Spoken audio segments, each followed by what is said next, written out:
Good morning students. 11वीं class Mother Teresa senior secondary विद्यालय आप सभी विद्यार्थियों का हार्दिक स्वागत और अभिनंदन करता है। आप कला वर्ग के इतिहास के विद्यार्थी है और हमारा जो इतिहास अब 11वीं क्लास में NCERT के द्वारा यानी राष्ट्रीय शैक्षणिक अनुसंधान परिषद के द्वारा जो लागू पाठ्यक्रम है, उस पाठ्यक्रम को हमारे स्टेट की संस्था SIRT यानी state institute of research and training Udaipur जो संस्थान है, उसके द्वारा प्रायोजित NCERT का पाठ्यक्रम लागू हो गया है और उसमें इतिहास की हमारी पुस्तक है। उसमें पुस्तक का जो मूल ऊपरी भाग है उसका नाम है विश्व इतिहास के कुछ विषय। विश्व इतिहास के कुछ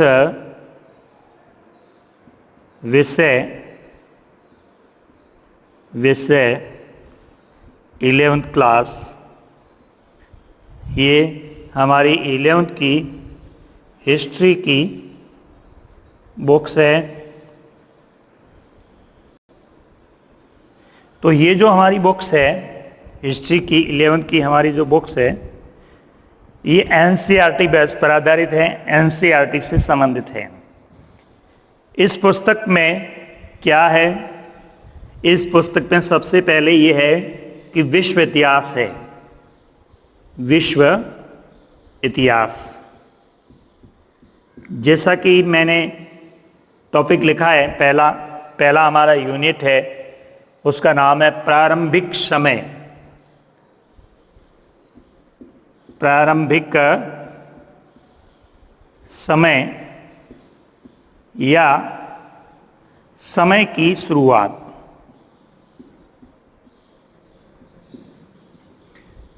किसका प्रारंभिक समय और किसके समय की शुरुआत, ये हमारे पहले यूनिट में है। दूसरा यूनिट है हमारा सभ्यताओं से संबंधित यानी विश्व की जो भी सभ्यताएं हैं वो है। नंबर 3 है बदलती परंपराएं। और बदलती परंपराओं में क्या है? परंपराओं में विश्व के नए धर्म, इस्लाम का उदय, ईसाईयत का उदय, ऐसी नवीन जो परंपराएं आई, उन नवीन परंपराओं का उल्लेख यहाँ देखने को मिलता है। और चौथा हमारा रहता है कि नवयुग, जिसमें आधुनिक विश्व की परंपराएं या विश्व के घटनाक्रम वो दे रखे हैं। तो हमारे पाठ्यक्रम में इतना ही है।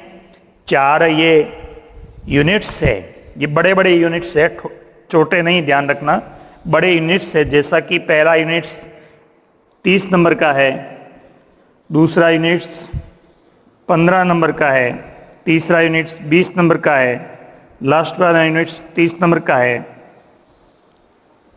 तो इस तरह से इनके अंक भार विभाजित किए गए हैं और अंक भार के आधार पर ही हमारा जो ये यूनिट्स है। तो पहला यूनिट्स है कि समय की शुरुआत, और समय की शुरुआत में यहाँ जो मूल बिंदु, पहला बिंदु दे रखा है वो क्या है? मानव का विकास क्रम। यानी जो समय की शुरुआत हुई है प्रारंभ में मानव की सभ्यता की, उसमें मानव के विकास क्रम का उल्लेख यहाँ इस यूनिट्स में किया गया है। तो आइए हम पढ़ते हैं कि किस तरह से प्राचीन काल में एक मानव का विकास हुआ। तो ये अपनी पुस्तक है NCERT की। सभी स्टूडेंट्स NCERT की बुक्स लेकर के आ जाएं और फिर यहाँ जो पढ़ाया जा रहा है, बताया जा रहा है, उसी हिसाब से अपने नोटबुक में नोट करते हुए और ऑनलाइन क्लास को पढ़ें। जब तक आदेश नहीं हो तब तक आपकी ऑनलाइन क्लास ही रहेगी और ऑनलाइन क्लास से ही पाठ्यक्रम पूर्ण करने की कोशिश रहेगी। तो हम समय की शुरुआत की बात करते हैं। तो जैसा कि कल मैंने बात की थी कि मानव की उत्पत्ति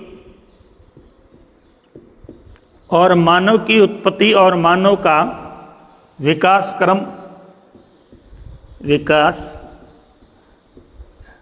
क्रम जब हम मानव की उत्पत्ति और मानव के विकास क्रम की बात करते हैं तो सबसे पहली बात यह आती है कि आखिर प्रकृति के अंदर, इस प्रकृति में, सृष्टि में, जिसे हम प्रकृति कहें या सृष्टि कहें,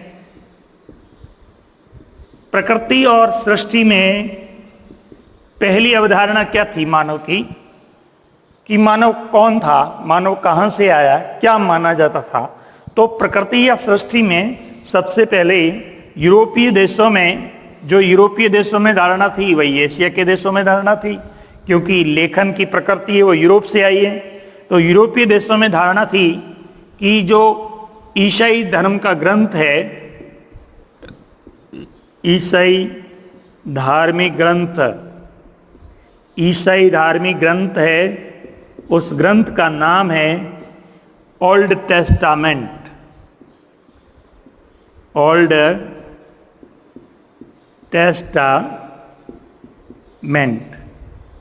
अभी न्यू टेस्टामेंट है। वर्तमान में जो ईसाई धर्म का जो ग्रंथ चलता है इसका नाम है न्यू टेस्टामेंट, जिसे हम बाइबिल कहते हैं। और ये जो ओल्ड टेस्टामेंट है, जिसे हम पुराना बाइबिल कहते हैं, ओल्ड टेस्टामेंट, तो ये बहुत पुराना ईसाई धर्म का ग्रंथ है। और इस ग्रंथ में पहले क्या धारणा थी? पहले ये धारणा थी कि ईश्वर ने या ईशा ने मानव की उत्पत्ति की, मानव की और सृष्टि की उत्पत्ति की। जैसे सृष्टि की उत्पत्ति की वैसे ही मानव की उत्पत्ति की। ये धारणा किसकी है? ईसाई ग्रंथों की है। हमारे भारत में क्या धारणा है? हमारे भारत में वैदिक ग्रंथों की धारणा है। वैदिक ग्रंथों के बाद स्मृति और उपनिषदों की धारणा है, जैसा मनुस्मृति में माना गया है कि मनु नामक महामानव, पहले यहाँ देव थे और मनु नामक महामानव आया, और मनु नामक महामानव ने प्रकृति के साथ, सृष्टि के साथ, प्रकृति नामक एक दिव्य देवी थी, और उसके साथ मनु ने विवाह किया, और उसके बाद मानव सृष्टि का निर्माण हुआ। जैसी हमारी धार्मिक अवधारणा थी वैसी की वैसी ईसाई धर्म के ग्रंथों की अवधारणा थी। और वो ईसाई धर्म का ग्रंथ कौन सा है? Old testament. ध्यान रखें। तो सबसे पहले मानव ईश्वर कृत है। हमारी जो पहली बात है वो ये है कि मानव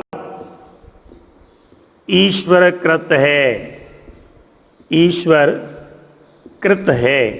ये जो अवधारणा है इसको हम पुरातन अवधारणा कहते हैं, इसको हम रूढ़िवादी अवधारणा कहते हैं। ये पुरातन अवधारणा, रूढ़िवादी अवधारणा कहाँ चलती थी? हमारे देश में भी चलती थी, यूरोप में भी चलती थी। यूरोप में चलती थी वो ईसाई धर्म के अनुसार चलती थी, और हमारे यहाँ थी वो उपनिषद ग्रंथों, वैदिक ग्रंथों के अनुसार। बाद में जब इस्लाम धर्म का उदय हुआ तो वहाँ भी माना गया कि एक मानव जो ईश्वर के द्वारा भेजा हुआ प्रतिनिधि था वो एक मानव के रूप में अवतरित हुआ और उसने मानव का निर्माण किया।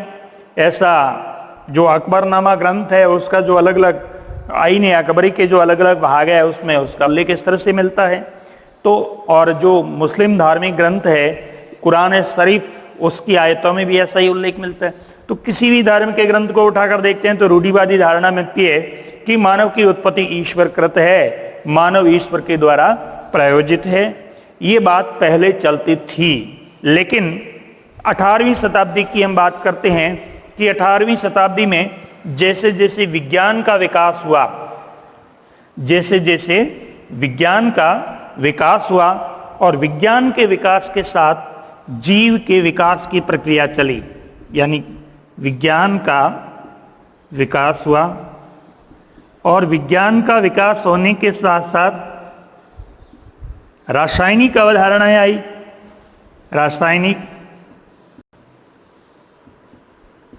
रासायनिक अवधारणा किसके आधार पर आई? कार्बन के आधार पर आई। कार्बन के आधार पर क्या किया गया? वस्तु की आयु ज्ञात की गई। कार्बन डेटा पद्धति कहते हैं जिसे, जैसा कि इतिहास में कार्बन डेटा पद्धति C14 का प्रयोग किया जाता है। कार्बन डेटा पद्धति के जनक कौन है? John F Libby.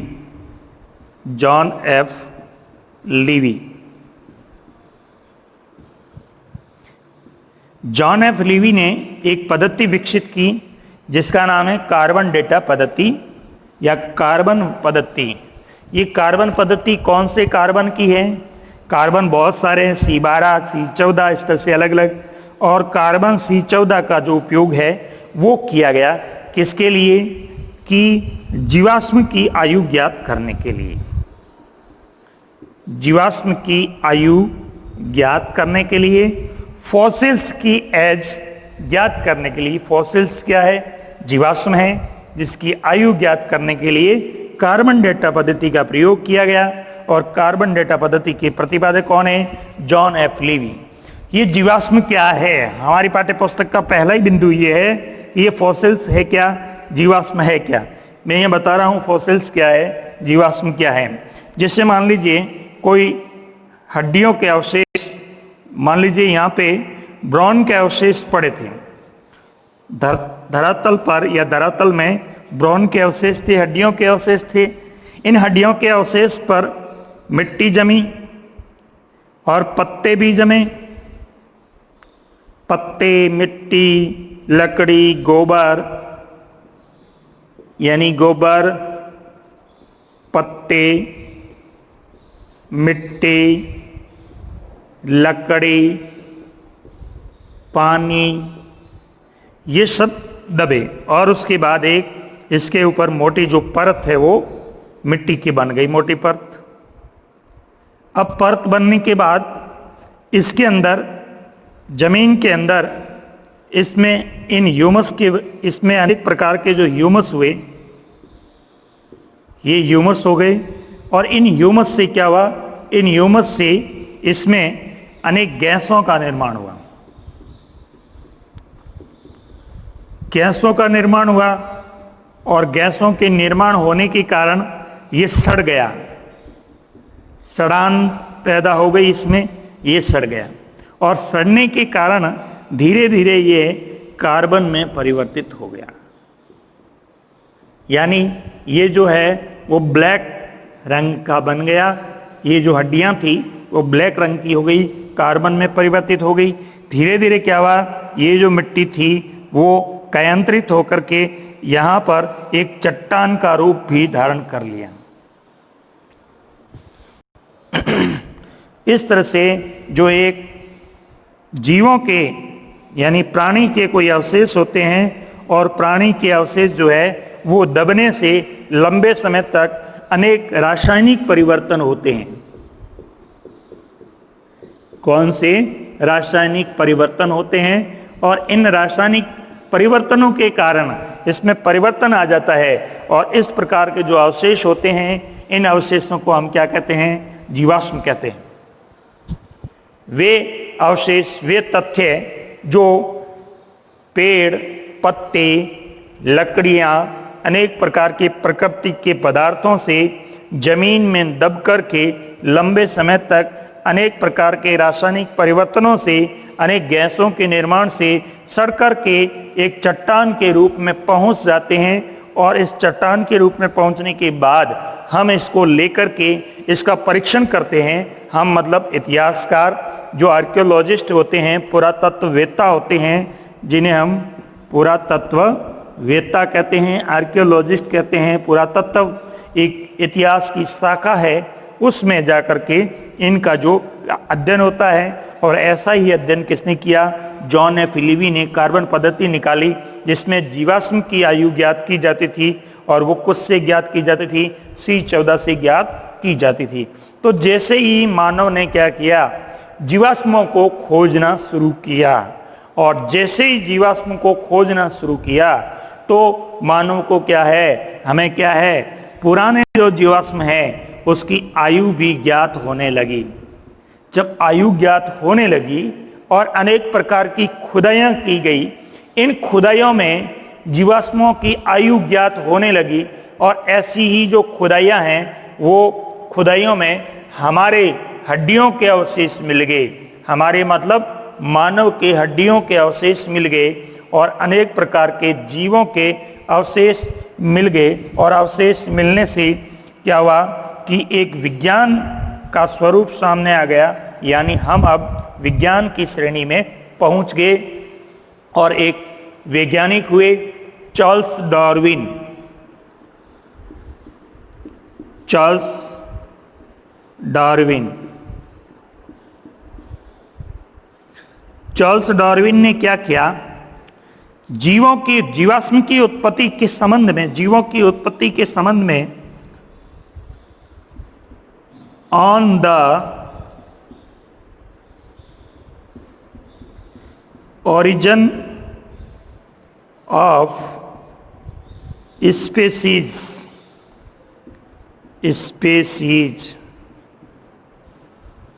ये चार्ल्स डार्विन की पुस्तक है। स्टूडेंट्स, पुस्तक का नाम याद रखना जरूरी है, आपसे परीक्षा में जरूर पूछेंगे। चार्ल्स डार्विन ने जीवों की या जीवाश्म की उत्पत्ति एवं विकास क्रम, जब चार्ल्स डार्विन ने जीवों की उत्पत्ति एवं विकास क्रम पर एक पुस्तक लिखी, उस पुस्तक का नाम है on the origin of species. और on the origin of species पुस्तक में चार्ल्स डार्विन ने जीवाश्मों के आधार पर जीव की उत्पत्ति और उसके विकास क्रम को दर्शाने का प्रयास किया। जब इस तरह की बात सामने आई, इस तरह के जीवों की उत्पत्ति और विकास क्रम को देखा गया, तो इसमें से हमारे जो एक मानव प्राणी से संबंधित जीव थे, उन जीवों में से एक श्रेणी आई जिन्हें हम कहते हैं स्तनपायी जीव। स्तनपायी जीव जैसे कंगारू, स्तनपायी जीव, या जिसे हम स्पेनेजिस के नाम से जानते हैं, स्पेनेजिस के नाम से जानते हैं। जो स्पेनेजिस जीव है, जो स्तनपायी जीव है, उनका इसमें विकास क्रम का अध्ययन किया गया। और जब स्तनपायी जीवों को देखा गया तो स्तनपायी जीवों की एक श्रेणी आई और उस श्रेणी का नाम दिया प्राइमेट्स।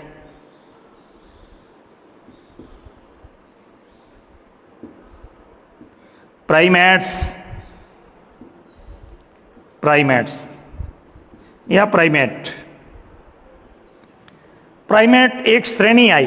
चार्ल्स डार्विन की किताब से जीवों की प्राइमेट एक श्रेणी आई, और प्राइमेट श्रेणी आई वो जीवाश्म के आधार पर आई, और प्राइमेट श्रेणी आई वो किसकी आई, स्तनपायी जीवों की आई।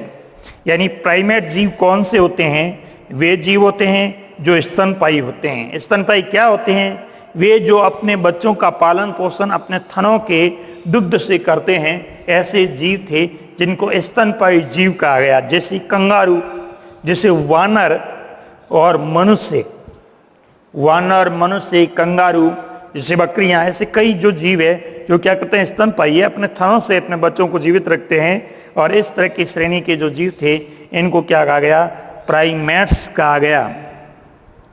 मतलब क्या हुआ, ये जो प्राइमेट्स जीव है इनके 4 पांव हैं, चौपाया है, 2 पांव आगे 2 पांव पीछे, पीछे वाले पांव लंबे आगे वाले छोटे, गर्दन लंबी हो सकती है छोटी हो सकती है, थन होते हैं, स्तन होते हैं, और स्तनों से क्या करते हैं, अपने बच्चों का पालन पोषण करते हैं। तो यहाँ चार्ल्स डार्विन की पुस्तक में प्राइमेट श्रेणी खोजी गई, और इसी प्राइमेट श्रेणी से क्या हुआ, इसी प्राइमेट श्रेणी से अनेक आगे प्राइमेट्स जीव हुए। यानी पहला क्या श्रेणी है, प्राइमेट्स क्या है, प्राइमेट्स स्तनपायी जीव हैं जो क्या करते हैं, जो स्वपोषी यानी अपने बच्चों का पालन पोषण स्वयं करते हैं, ऐसे स्तनपायी जीव है जिन्हें प्राइमेट्स कहा जाता है। और इसमें कौन आ सकता है, जैसे कंगारू हो सकता है, वानर हो सकता है, वानर, इस तरह के। अब देखिए, चार्ल्स डार्विन ने अपनी पुस्तक में इस तरह की प्राइमेट श्रेणी के जीवों का उल्लेख किया और इसी के आधार पर विद्वान अध्ययन करते हैं और अध्ययन करते हुए खुदाई करते हैं, खोज करते हैं और खोज करते हुए जब इस तरह के मानव की खोपड़ी के अवशेष प्राप्त कर लेते हैं और अवशेष प्राप्त करते हैं तो उनको पता लगता है कि मानव भी क्या एक प्राइमेट श्रेणी में आता है, मानव भी एक स्तनपायी श्रेणी में आता है। और ऐसा करते हुए पहली बार क्या हुआ, जर्मनी के अंदर, स्टूडेंट्स ध्यान रहे, जर्मनी में एक घाटी है जिसका नाम है निएंडरथल घाटी।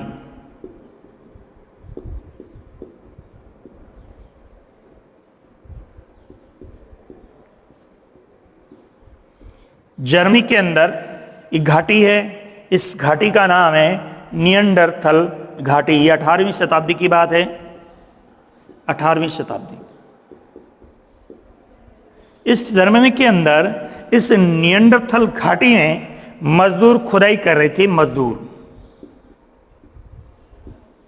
और मजदूर यहां पर खुदाई कर रहे थे और यहां जो मजदूर खुदाई कर रहे थे उन्हें खुदाई के अंदर एक क्या मिली, खोपड़ी मिल गई।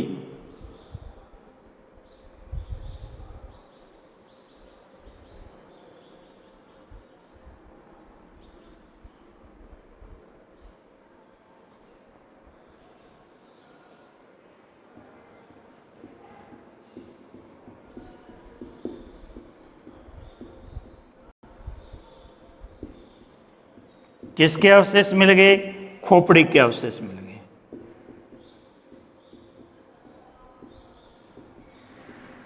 किसकी खोपड़ी है, मानव की खोपड़ी है, मानव की।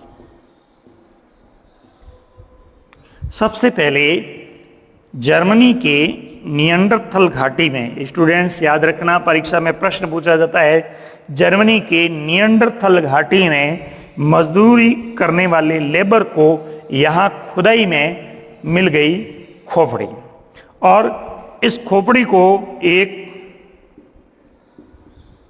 सॉफ्टमैन या सॉफ्टसॉन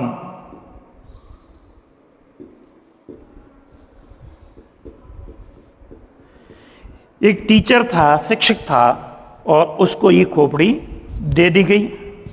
और इसने क्या किया, उस खोपड़ी, जैसे मान लीजिए खोपड़ी ये इस तरह से, पहले ये जो खोपड़ी थी वो इस रूप में उसको मिली, यानी ये इसके क्या है, छेद है, इस तरह की खोपड़ी मिली। तो इसने क्या किया, इस पर लेप किया और इस पर लेप करके पूरे पर, और उसको सुंदर आवरण दिया खोपड़ी को। और सुंदर आवरण देने के बाद इस खोपड़ी को ले जाया गया जर्मनी के बॉन विश्वविद्यालय में। ध्यान रहे, जर्मनी के बॉन विश्वविद्यालय में।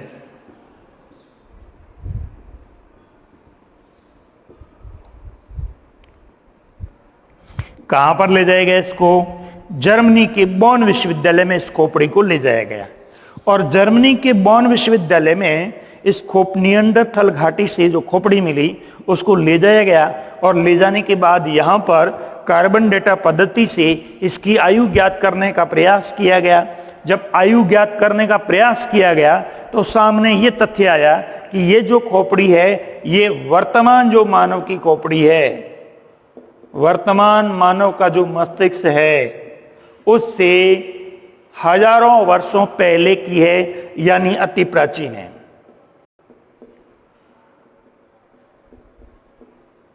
अब अन्य भी जो तथ्य थे उनकी भी आयु ज्ञात की गई।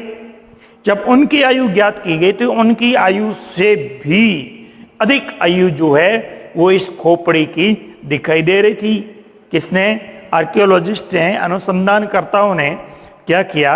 अनुसंधानकर्ताओं ने जब जर्मनी के निएंडरथल घाटी में ये मानव की खोपड़ी मिली, उस मानव की खोपड़ी को जर्मनी के बॉन विश्वविद्यालय में ले जाया गया और वहां पर अनुसंधान किया गया। तो अनुसंधान में ये पाया गया कि ये जो खोपड़ी है ये मानव की वर्तमान मानव से भी अति प्राचीन है। इसका मतलब था कि मानव की उत्पत्ति है वो अति प्राचीन काल से है, जिसके समय की गणना करना बहुत ही कठिन काम था। यानी कोई कह रहा है 56 लाख वर्ष पूर्व थी, कोई कह रहा है 40,000 लाख वर्ष पूर्व थी। इस तरह के कार्बन डेटा पद्धति से इसकी जो आयु है वो अति प्राचीन की श्रेणी में रखा गया। और यहाँ पर सामने एक तथ्य आया कि ये जो निएंडरथल मानव है, ये निएंडरथल मानव जिसे हम क्या कहते हैं? प्राइमेट्स मानव कहते हैं। ऐसा तथ्य सामने पहली बार लाया गया और इससे पता चला कि मानव का विकास जो है वो अति प्राचीन काल से होता आया है। और जैसा कि चार्ल्स डार्विन ने अपनी पुस्तक on the origin of species में दिया है कि स्तनपायी जीव, वैसे ही स्तनपायी जीव कौन है? मानव है। और इसलिए हम मानव को सबसे पहले हम मानव को किस श्रेणी में रखते हैं? प्राइमेट श्रेणी में रखते हैं। स्टूडेंट्स ध्यान दें, जिस मानव को हम प्राइमेट श्रेणी में रखते हैं वो मानव कौन सा है? वो मानव है एप मानव।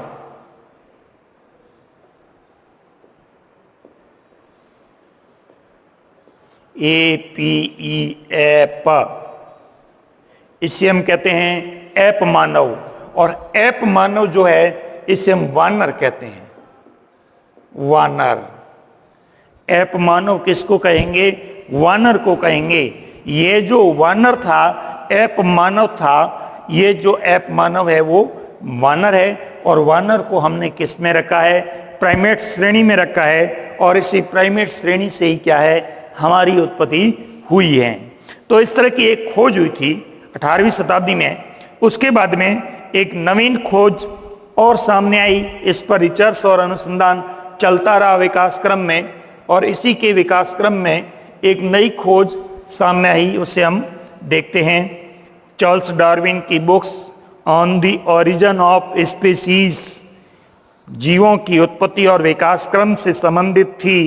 और इस पुस्तक का जब अध्ययन किया गया तो पता चला कि जीवों का विकास क्रमिक रूप से हुआ है। और ये जो जीवों का विकास क्रमिक रूप से हुआ है, इसमें मानव भी एक स्तनपायी प्राणी है और मानव का भी विकास हुआ है। और वो मानव जो है वो कौन है? प्राइमेट श्रेणी का है, प्राइमेट। और ये जो प्राइमेट है, ये इसका प्रयोग कहाँ हुआ? बॉन विश्वविद्यालय, जर्मनी के बॉन विश्वविद्यालय में, जर्मनी के बॉन विश्वविद्यालय में।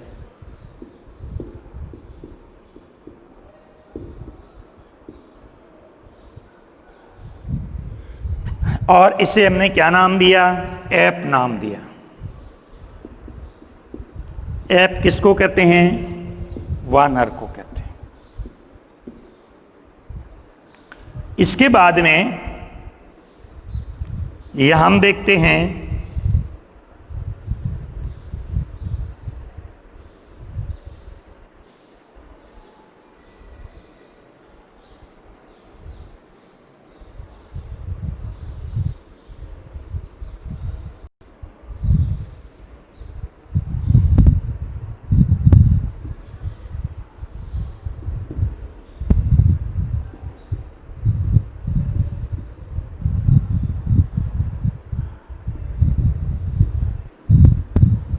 इसके बाद में हम देख रहे हैं एक नवीन खोज सामने आई।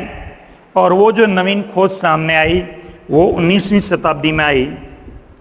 19वीं शताब्दी या आप 20वीं शताब्दी कह सकते हैं। 1959 में, 1959 ईस्वी। और ये जो खोज सामने आई, ये खोज सामने आई ऑस्ट्रेलिया में। ऑस्ट्रेलिया, इसको हम कहते हैं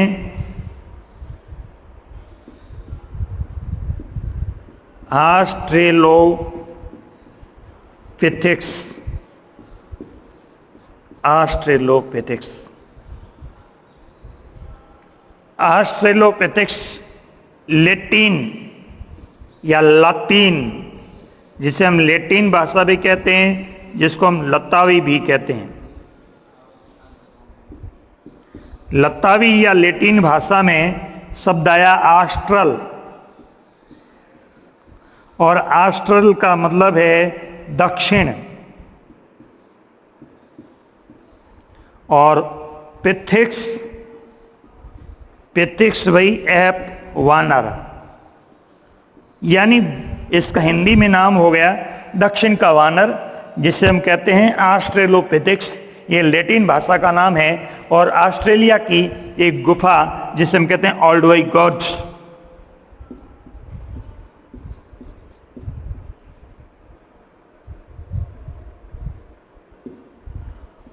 ओल्डवाई गॉर्ज, ओल्डवाई गॉर्ज कहाँ है? ऑस्ट्रेलिया में एक गुफा है ओल्डवाई गॉर्ज, और ओल्डवाई गॉर्ज में एक खोपड़ी मिली। सामने जैसा ये चित्र आपको दिख रहा है खोपड़ी का, इस खोपड़ी की क्या विशेषता है? इस खोपड़ी का जबड़ा उभरा हुआ है, जबड़ा उभरा हुआ है, और इसके दांत बड़े हैं, और इसका सिर जो है वो छोटा है। देखिए सिर छोटा है, मतलब क्या है? मारवाड़ी में एक कहावत है, सिर बड़ा सपूत का,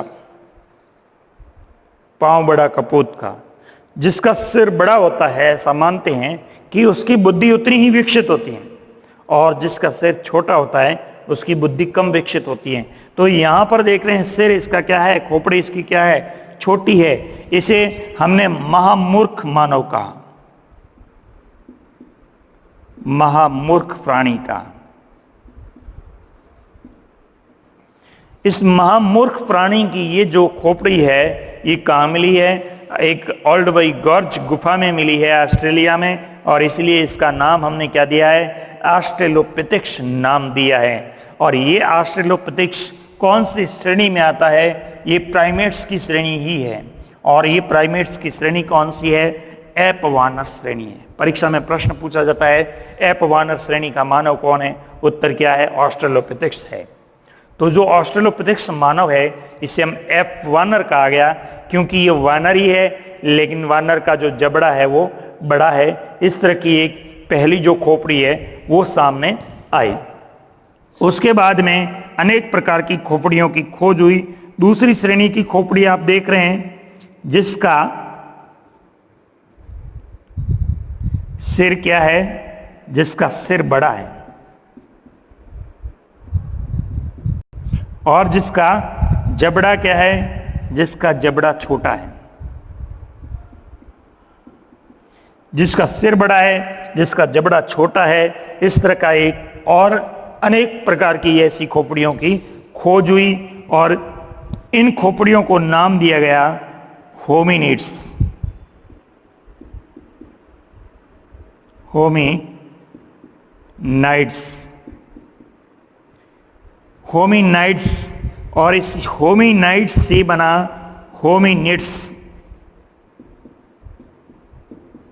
और होमिनिड्स से क्या बना? होमिनिड्स से हमारा वर्ग बना, जिसे हम कहते हैं होमो। और होमो से, ये लैटिन शब्द है, होमो से क्या बना? ह्यूमन बना। और ह्यूमन हम किसको कहते हैं? मानव को कहते हैं। तो वानर से हमारा नामकरण, इस होमिनिड श्रेणी की वजह से हमारा नामकरण आ गया, और हम एक वानर की श्रेणी से धीरे धीरे मानव की श्रेणी में आने लगे, और इस श्रेणी को हम कहते हैं ऑस्ट्रेलोपिथेक्स, और इसे हम विज्ञान की भाषा में प्राइमेट श्रेणी या इसे एप वानर कहते हैं। ये मानव के विकास क्रम की पहली सीढ़ी है, वो शुरू हुई। इससे आगे हम मानव के विकास क्रम की अगली सीढ़ी को कल देखेंगे। धन्यवाद।